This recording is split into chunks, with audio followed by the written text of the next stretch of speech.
So this year, after we got more into these, we saw that the economics we really did want to know more. And so we looked at a lot of YouTube videos. You might have an idea how many YouTube videos there are out there, and every once in a while you type in something and get a really strange video that you weren't expecting. But anyway, so we looked at a lot of people and a lot of speakers, and we looked at the reviews and what you were kind of looking for. Community engagement, you're working with, Colorado has a great economy in a lot of places, but some are still struggling. Developers come in, communities are vulnerable. So how does this work? How do we get this to come together? And so with the committee, I think did a great job, because not only did we find one keynote speaker this morning, we found two. Two for the same, we won't charge you extra for the two. And they wrote this really handy dandy book, and it's really clever, it's really awesome. They call it 2 books in 1. So right there, it's economical, I'm telling you, right here. So at any rate, I'm going to go back on the script now. Jennifer can take a sigh of relief, because I want to make sure I get all of their credentials right. So you will be listening to Kevin Wright and Joe Nickel, and Kevin has been executive director of the Walnut Hills Redevelopment Foundation since 2011, where he has helped the organization develop a brand new mission and grow from a staff of 1 contracted employee to 5 full-time employees and several interns, and we'd all like to grow like that, right? Kevin has led teams in the creation and implementation of dozens of projects, ranging from small creative placemaking activities to multi-million-dollar real estate deals. And I think that covers Colorado pretty well. Some of the projects are really small, and some of them are really huge, and they can be in the same community as well. Kevin earned a bachelor's degree in journalism from Missouri State University and received a master's in community planning from the University of Cincinnati with a specialization in urban real estate and neighborhood development. Joe leads urban design and development strategy efforts as a senior associate for MKSK, a landscape architecture, urban design, and planning firm in Columbus, Ohio. His focus is on the regeneration of our towns, cities, and neighborhoods, and using the lessons of those places to inform the design of new districts and towns that are inherently highly adaptable and resilient. We all want resilient communities. Joe graduated from the University of Notre Dame, earning a bachelor's degree in architecture. Joe and Kevin bring with them expertise in community planning and development and the importance of historic preservation in that process. In fact, they released this little book with that in mind. And at any rate, they talk about the way to facilitate the activation of spaces with the goal of influencing economic growth in neighborhoods. And I would like you, at this point, to help me welcome Kevin and Joe. So good morning. First off, thank you to Julie for the very nice introduction, but thank you also to CPI for having us. It's a real honor to be here to talk about this really process that we're going through of kind of discovering something new in relation to saving places. And so we're excited to present, and we're also excited to be here tonight and to talk to people throughout the day if they have questions or criticisms or comments. We're really learning as we go in some cases. I'm going to talk for a few minutes, and then I'm going to hand it off to Joe. And so I want to start by saying that Joe and I met a few years ago, and we started talking about the need for a new approach to saving places or to neighborhood revitalization. And we're calling that today demand discovery. And it's a new process that we're learning as we go, but it's also an exciting one. And I want to start, if this works, yes. I want to start with this image. So we're from Cincinnati, Ohio, and this is an image of the neighborhood of Over the Rhine. And has anybody been to Over the Rhine? A few hands, oh, quite a few. So Over the Rhine is by far the hottest neighborhood in Cincinnati. It's right next to downtown. It has some of the most, it's one of the most intact historic districts in the entire country. In 2001, it experienced race riots. Everybody abandoned it, and it became a problem neighborhood. Over the last 10 years or so, over $500 million, billion with a B, over $500 million has been invested in this neighborhood. And it is now the place to be. Retail, new public spaces, new housing, condos selling for $1 million, it has a lot of demand. And demand is exceeding supply. And what we've seen across the country when we do our work and what we see in Cincinnati is when you go to cities, there are typically 2 or 3, or if you're lucky, maybe 4 hot neighborhoods. Places where you go visit when you're there. We went to a couple in Denver yesterday. And you walk around and they're very vibrant. Everyone wants to be there. Great local retail, great public spaces, great housing opportunities. And demand is far exceeding supply. So you can't build stuff fast enough in these neighborhoods. And a lot of those places are close to our urban cores, close to our job centers, and they're seeing a lot of investment by cities or by the public sector, which is what we've seen in Over the Rhine. And then you have neighborhoods basically adjacent to those places. And one thing Joe and I started talking about when we first met is if these neighborhoods, these hot neighborhoods in these cities are going gangbusters and they're working so well, how is it and why is it that literally right next door there's a neighborhood that looks like this? And so we sort of boiled that into 2 boxes, into 2 approaches when it comes to saving places. One is the deep investment model, which is Over the Rhine, which many of you have seen in your cities. And then there's this model, which is kind of a stabilization blight removal model, where you don't put the $1 billion, the $500 million in, because you can't. There's just not enough money. That money's focused downtown and sort of where the jobs are. The model typically in neighborhoods is blight removal, clearance of typically historic buildings, and then the stabilization of a few if you're lucky. And the hope is that these tools will bring back a market and will bring developers in and make them want to invest. And oftentimes this isn't the case, almost always. They tend to just sit like this. And so Joe and I, just a little backstory, we first met when he was living in Pittsburgh. We first met at this coffee shop in Over the Rhine. And he came to town and connected with me because he wanted to network, because his wife was from Cincinnati and he was moving back to Cincinnati. And we met at this coffee shop, started talking about Cincinnati, and almost immediately gravitated to this problem. Which is, we now know, there's literal proof over the last decade that there is demand for urban living, there's a demand for an urban economy, there's demand for historic preservation. We know that now because cities are growing. Every city across the country has neighborhoods that are as hot as any real estate anywhere in the region.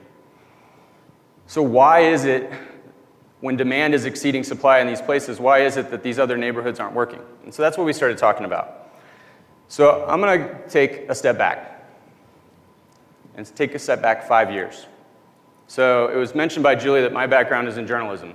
I spent about 7 years doing that. And then I went back to school and I got a master's degree in urban planning. And right out of school, I got a job as an executive director of a community development corporation in this neighborhood, Walnut Hills. And Walnut Hills is one of those neighborhoods I'm describing. No reason it shouldn't be working. It's right next to the 2 biggest employment centers in the region, great historic bones, used to be known as the city's second downtown, but it wasn't working. So I get this job, and this is a picture of me, probably 2 weeks after I get the job. That's my son, Arthur, who was probably about 2 weeks old. Don't let the hair fool you. He was born with that head of hair. And I don't look scared in this picture. I'm pretending not to be scared. On the other hand, Arthur looks frightened. I don't know what he sees.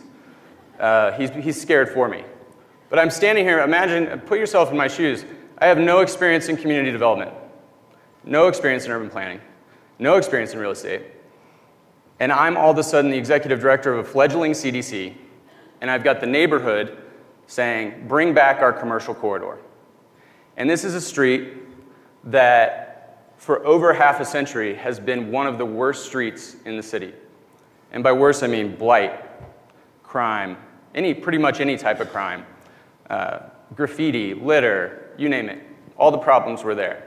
And so I'm standing there with no experience, looking around at buildings like this and asking myself, how the hell am I going to do this? And so this is kind of your typical neighborhood. Even though everybody wants to move into cities, we're all talking about urbanism and urban development. This is pretty typical. So this is the commercial corridor in our neighborhood. And this is what it looked like back in 2011, 5 years ago. A lot of vacancy, great historic bones, nobody's there. Buildings are literally falling into the street. And we had all these tools in place. We had a tax increment financing district, and we had all these, we owned a lot of these buildings, which was good and bad in a way. You kind of don't want to own that because it's kind of scary to own that, but we had a lot of site control. But nobody wanted to be there. And so I think in part it was my background in journalism and storytelling that made me think, okay, how do I get people to care about this place? And so we started doing programming and marketing. We started to try to tell a different story. And we started to think of the neighborhood in terms of that supply and demand model. We own all the buildings. We want to bring in new housing and new retail. But the developers and investors do not want to come here. So we sat down with developers and investors and asked them why. And they told us. And we started making some small-scale changes. But really, we started creating demand. And that's kind of the foundation of what we started doing. Because when we had these buildings, everyone was telling us, you'll never do market rate housing. You'll never have retail on the ground floor. You should do a low-income housing tax credit project. We had an old firehouse, which I'll show you in a second, that everybody in the neighborhood wanted to see turned into a restaurant. And the city officials, the elected officials, the developers were saying, you will never get a restaurant in there. Just do an office. Put an office on the first floor. Maybe someone will live above it. So with that said, we took a different approach. We started programming the neighborhood. And we discovered this space, what we call the 5 Points Alley. We were on a walk one day with police officers trying to address the criminal element in the district. And we realized it was all coming from these alleys. And so we walked back in the alleys, and they were overgrown. Trash had been dumped there. There was criminal activity. And we said, well, we got to clean these out to help with safety. But what if we threw a party after we cleaned it out? What if we had volunteers from the neighborhood come and do a cleanup, and then they could stay for a party? And so that's what we did.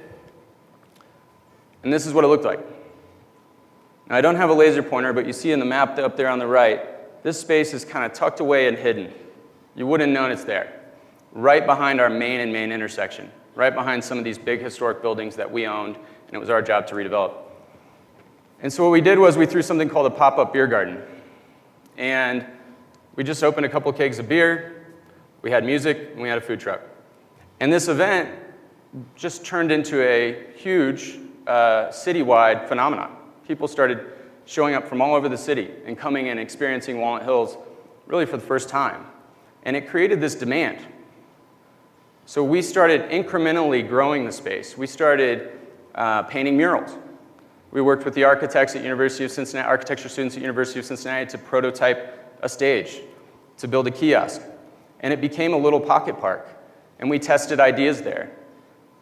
And we invited developers to the beer gardens. And we invited the city manager. And we invited retailers. And they came and experienced it. And they saw that we had just opened up a couple of kegs of beer. And hundreds of young professionals flocked to Walnut Hills. And so they started thinking, hey, maybe if I did build those apartments in that building, I could rent them and I could make some money. Just a couple more images. We were also very surprised by the number of families that showed up. One of the things it did is it highlighted this untapped spending power in the neighborhood. There are folks living in the neighborhood who have money within blocks of this space, had never had anything to walk to, but they were desperate for something to walk to. And so they came and they brought their families, and they started to help us change the story of Walnut Hills. And this, going back to my son Arthur, this is him. He's kind of grown up in these alleys. That's him with his ukulele, running and playing in the space. And so this became a phenomenon for us. This became a big driver of momentum. And now we are one of those hot neighborhoods. And the Huffington Post, which was a surprise to us, picked us up and said, hey, we want to put you in this article about 5 alley projects that are changing cities. And it just really got us moving. And so here's an aerial picture of the space. And so today, in the right there, is a firehouse. And we've seen over the last 24 months about $15 million of investment in mixed-use historic preservation within a block of the space. So this, which is the old firehouse I mentioned, which everybody said we'd never get a restaurant, that's a before picture. There's an after picture. We have a pizza restaurant in there that's been open for 2 years. It's embraced by the community. It's doing very well. And it's been a huge success for us. And that was a sort of a small step to prove the market. And then what came next is a project called Trevelyan Flats, which is a $10 million project, the renovation of 3 large historic buildings, 30 market rate apartments, and 5 retail bays. And that's a before, so this is what we were dealing with. And that's an after. So we now have a barbecue restaurant, we have a cocktail bar, we have another restaurant on the way, we have a shoe store opening there. And that has led to a headline recently in the Cincinnati News was $100 million of real estate development is going to break ground in Walnut Hills this year. $50 million of that is right on People's Corner, right on that intersection that I mentioned that's adjacent to the 5 Points. And the 5 Points has become this amenity for the neighborhood that all these developers want to be as close as possible to. And one of our projects is the restoration of that historic building there on the corner, which is really our signature building. And that should be starting construction in a few months. And it's a former Paramount RKO movie theater. And so with that, I want to hand it off to Joe, who's going to talk a little bit about his experience in Pittsburgh and what he's learned along the way.